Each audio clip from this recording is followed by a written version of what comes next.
ഒട്ടും വെള്ളം കൂടാതെ നല്ലൊരു കുമ്പളങ്ങ കറി ഉണ്ടാക്കാനാണ് ഞാൻ വന്നത് കേട്ടോ. ഇതുപോലെ കുമ്പളങ്ങയൊക്കെ കുരുവും തൊലിയൊക്കെ കളഞ്ഞ് ദശ കളയാതെ അതുപോലെ എടുത്തിട്ടുണ്ട്. അപ്പോൾ വളരെ കുറച്ച് മാത്രം വെള്ളം ഒഴിച്ചിട്ട് ഇതുപോലെ വെള്ളം അധികം ഉണ്ടെങ്കിൽ നമുക്ക് കളഞ്ഞെടുക്കാം. അപ്പോൾ നമുക്കറിയാം മഞ്ഞൾപ്പൊടിയും ഉപ്പ് പൊടിയും ഒക്കെ ഇട്ടിട്ട് ഒരു വിസിൽ വന്നാൽ തന്നെ ഇതിൽ വെള്ളം കുറച്ച് കൂടുതലായിട്ട് വരുമല്ലോ. അപ്പോൾ അതൊക്കെ നന്നായിട്ട് ശ്രദ്ധിക്കുക. പിന്നെ ചെറിയ കുട്ടികൾക്ക് വേണ്ടിയാണ് ഈ വീഡിയോ ഞാൻ ഇടുന്നത് കേട്ടോ. അപ്പോൾ വിസിലൊക്കെ ഒന്ന് ഇട്ട് കൊടുത്തിട്ടുണ്ട്, ഒരു വിസിൽ വന്നിട്ടുണ്ട്. അപ്പോൾ ഇതിനെ നമുക്ക് മാറ്റി വെച്ചിട്ട് ഇതിലേക്കുള്ള തേങ്ങ എടുക്കുക. നമുക്ക് കാര്യമായിട്ട് നോക്കാനുള്ളത് തേങ്ങയാണ്. തേങ്ങക്കനുസരിച്ച് മാത്രം പച്ചക്കറിയും അതുപോലെ തന്നെ വെള്ളമൊക്കെ ഒഴിച്ചിട്ടുണ്ടെങ്കിൽ നല്ല ടേസ്റ്റായിട്ട് നല്ല കുറുകിയ കറി നമുക്ക് ഉണ്ടാക്കിയെടുക്കാനായിട്ട് പറ്റും. അപ്പോൾ ചെറിയ ജീരകവും 2 വെളുത്തുള്ളി നടുക പകർന്നിട്ട് അത് ഇട്ടിട്ടുണ്ട്. പിന്നെ ലേശം മഞ്ഞൾപ്പൊടി ഇട്ടിട്ടുണ്ട് തേങ്ങയിൽ. അപ്പോൾ ലേശം തൈരും കൂടി ഒഴിച്ച് കൊടുക്കുകയാണ്. മോരല്ലാത്തതുകൊണ്ട് ഫ്രിഡ്ജിൽ വെച്ചതുകൊണ്ട് ഇത് എന്താ പറയുക കട്ടാതിരിക്കാൻ വേണ്ടിയിട്ടാണ് ഇതിൽ ഒഴിച്ച് കൊടുക്കുന്നത്. അപ്പോൾ ഇതിന് പകരം നമുക്ക് വാളൻപുളിയാണെങ്കിലും അറിയാലോ, ഏത് പുളിയാണെങ്കിലും നമുക്ക് ഇട്ട് കൊടുക്കാം. അപ്പോൾ മോരോ തൈരോ എന്തെങ്കിലും ആണെങ്കിൽ നല്ല ടേസ്റ്റ് ആയിരിക്കുമല്ലോ, അരച്ചെടുക്കാം കേട്ടോ. അപ്പോൾ ഇതുപോലെ വെള്ളം കുറച്ച് മാത്രം ഉപയോഗിച്ചിട്ട് അരച്ചെടുക്കാം.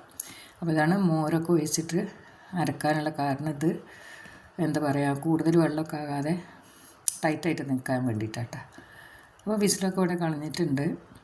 അപ്പോൾ ഒരു വിസിൽ വന്നാൽ തന്നെ നമ്മൾ കുമ്പളം ഇവിടെ റെഡി ആയിട്ടുണ്ട്. അപ്പോൾ ഇതിലുള്ള വെള്ളം തന്നെ അധികമാണെങ്കിൽ നമുക്ക് ലേശം ഒഴിച്ച് മാറ്റി വെക്കാം. കൂടുതലാകാതെ ഇരിക്കാൻ വേണ്ടിയിട്ടാണ് ഇങ്ങനെയൊക്കെ കാണിക്കുന്നത്. നമ്മൾ മക്കൾക്കൊക്കെ ചെറിയ മക്കൾക്കൊക്കെ എളുപ്പമാകാൻ വേണ്ടിയിട്ടാണ് ഇങ്ങനെ ഒരു വീഡിയോ ചെയ്തത്.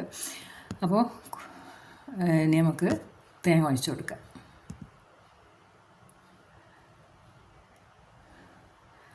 ചിലർക്ക് കുറച്ച് ലൂസായിട്ടായിരിക്കും ഇഷ്ടം, ചിലർക്ക് ടൈറ്റായിട്ടായിരിക്കും ഇഷ്ടം. അപ്പോൾ അതിനനുസരിച്ചിട്ട് നമുക്ക് വെള്ളം ഒഴിച്ച് കൊടുക്കാം. പിന്നെ തേങ്ങ ഒഴിച്ച് കൊടുത്ത് ഈ ബാക്കി വന്നിട്ടുള്ള ഇതിൽ പുളിയാണെങ്കിൽ പുളി ഇതിൽ പിഴിഞ്ഞ് കൊടുക്കുക, എന്നിട്ട് ഒഴിച്ച് കൊടുത്താൽ മതി. അപ്പോൾ വെള്ളം ഒട്ടും അധികമായി പോവില്ല. അപ്പോൾ സാധാരണ നമ്മൾ ഉണ്ടാക്കുന്ന കറിയാണെങ്കിലും കുറച്ച് ടൈറ്റായിട്ട് ഉണ്ടാക്കണമെങ്കിൽ കുറച്ചൊക്കെ തേങ്ങ ഉള്ളെങ്കിൽ നമ്മൾക്ക് ഇങ്ങനെ ശ്രദ്ധിച്ചിട്ടുണ്ടെങ്കിൽ നല്ല ടേസ്റ്റായിട്ട് നല്ല കുറുകിയ കറി ഉണ്ടാക്കാനായിട്ട് കഴിയുമെന്നുള്ളതാണ് വീഡിയോൻ്റെ മെയിനായിട്ടുള്ള ലക്ഷ്യം അതായിരുന്നു കേട്ടോ. അപ്പോൾ ഇതുപോലെ ഞാനൊന്ന് വെള്ളം ഒഴിച്ചിട്ട് കുറച്ചുകൂടെ ഒഴിച്ച് കൊടുക്കുന്നുണ്ട്. അപ്പോൾ മുളക് പൊടി ഇട്ട് ഉപ്പൊക്കെ പാകമല്ലേ നോക്കിയതിന് ശേഷം നമുക്ക് കടുക് പൊട്ടിക്കാം.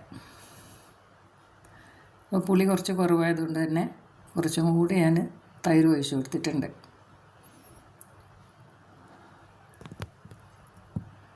ഉപ്പും കുറച്ച് കുറവായിരുന്നു, അതും കൂടി ഇട്ട് കൊടുത്തിട്ടുണ്ട്. അപ്പോൾ തലയൊക്കെ വന്ന പാടൻ നമുക്ക് സ്റ്റവ് ഓഫ് ചെയ്യാം.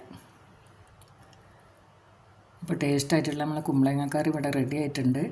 ഇനിയിപ്പോൾ നമുക്ക് ഇതിലേക്ക് ലേശം വെളിച്ചെണ്ണ ചൂടാക്കിയിട്ട് കടുകിട്ട് പൊട്ടിക്കാം.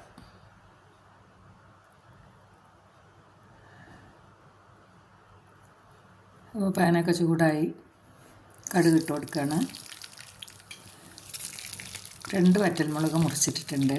ഇത്തിരി കറിവേപ്പിലയും കൂടി ഇട്ടിട്ട് ഒഴിച്ച് കൊടുക്കാം.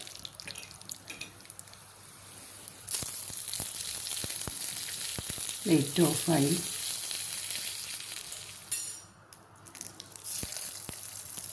അപ്പോൾ നല്ല ടേസ്റ്റായിട്ടുള്ള നമ്മുടെ കുമ്പളങ്ങാക്കടി വളരെ റെഡി ആയിട്ടുണ്ട്. എല്ലാവരും ചെയ്ത് നോക്കാം.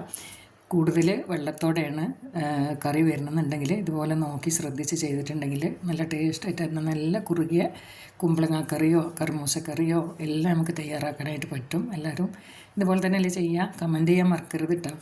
എന്തായാലും വീഡിയോ ഇഷ്ടമായ ലൈക്ക് ചെയ്യാനും ഷെയർ ചെയ്യാനും അതുപോലെ തന്നെ ആദ്യമായിട്ട് കാണുകയാണെങ്കിൽ ഒന്ന് സബ്സ്ക്രൈബ് ചെയ്യാനും മറക്കല്ലേ. അടുത്ത വീഡിയോയുമായി വരുന്നവരെ ബൈ.